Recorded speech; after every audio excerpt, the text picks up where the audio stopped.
అందరికీ నమస్కారాలండి.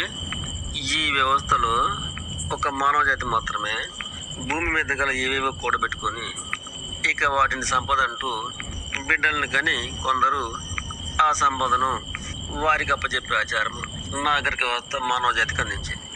అయితే ఈ విధానాన్ని ఆ వ్యవస్థే అందరికీ ఇవ్వలేదు సుమా, కొందరికి ఇచ్చింది. అవేమంటే వేల ఎకరాల భూములు, బంగారం ముద్దలు, రూపాయల కట్టలు, ఎత్తైన మేడలు. ఇవి కొందరే వారి బిడ్డలకు ఇచ్చారు. ఇక చాలా మంది ఏమీ ఇవ్వలేకపోయారు. ఈ విధానాన్ని అర్థం చేసుకున్న కొందరు బిడ్డలు మా తల్లిదండ్రులు వారిలాగా ఏమీ ఇవ్వలేదని వ్యవస్థలో పని తల్లిదండ్రులపై చూసుకుంటున్నారు.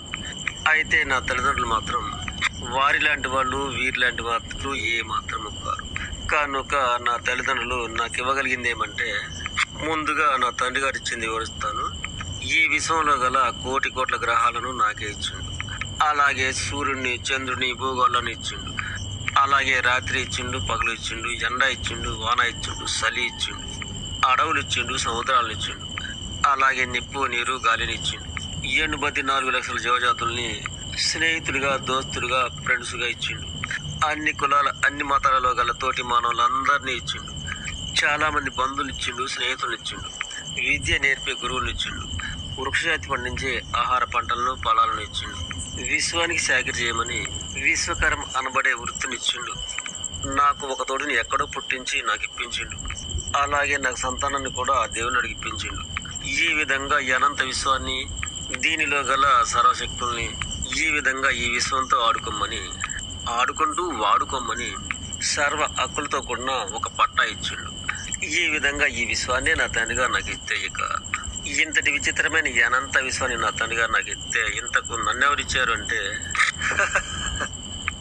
నన్ను ఈ సకల చరాచర జీవజాతులలో ఈ అనంత వ్యాప తిరుమకు ఎండ పిండ బ్రహ్మాండ భాండాగారంలో నిండి ఉన్న సమస్త గ్రహాలలో గల ఒకటైన ఈ భూగోళంపై సకల చరాచర జీవజాతుల్లో గల తెలివైన, విలువైన, జ్ఞానమైన, జ్ఞాపశక్తి గల ఈ మానవ జన్మను మా అమ్మగారు నాకు ఇచ్చారు. అలాగే ఈ జన్మకు ఆనందాలు, ఆవేశాలు, కష్టాలు, సుఖాలు, నవ్వులు, ఏడుపులు, ప్రేమలు, పగలు, ఆకలి, అవసరాలు, ఆపదలు, అనారోగ్యాలు, నవ్వులు, ఏడుపులు, ఆలోచనలు, ఆచరణలు, భక్తి, భయము, ఇంకను ఇటువంటి విచిత్ర శక్తులని ఈ జన్మలో పెట్టి, ఇదిగో ఇలా ఈ పవిత్రమైన మానవ జన్మను మా అమ్మ ఇచ్చింది.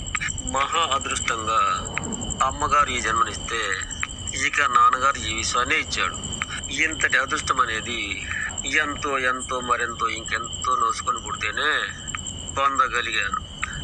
ఈ జన్మ గతంలో పుట్టలేదు, భవిష్యత్తులో మళ్ళీ పుట్టరాదు. ఇదిగో ఇప్పుడే ఇలా ఈ ప్రస్తుత కాలంలో నా వంతు జీవనం ఇదిగో ఇలా సాగిస్తున్నాను. కనుక ఈ బంధమును గ్రహించుకోగలిగిన నేను నా వంతు బాధ్యతగా, నా జన్మ వంతుగా 101 కొండలపై నా వంతు బాధ్యతగా విశ్వ జగత్తు క్షేమము, అలాగే నాకు ఈ జన్మనిచ్చిన ఆ తల్లిదండ్రుల ఆరాధన 101 కొండలపై కొండకొక్క రోజుగా ఆరాధనలు చేసుకోగలిగాను.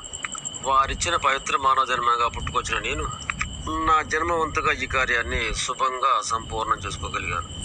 నా తల్లిదండ్రులు నాకు మానవ జన్మగా ఇచ్చిన ఈ బంధము వారికి నాకు కూడాను సూర్యచంద్రులు, చుక్కలు ఉన్నంతకాలం శాశ్వతమై ఉండును. ఇది విశ్వ సత్యం.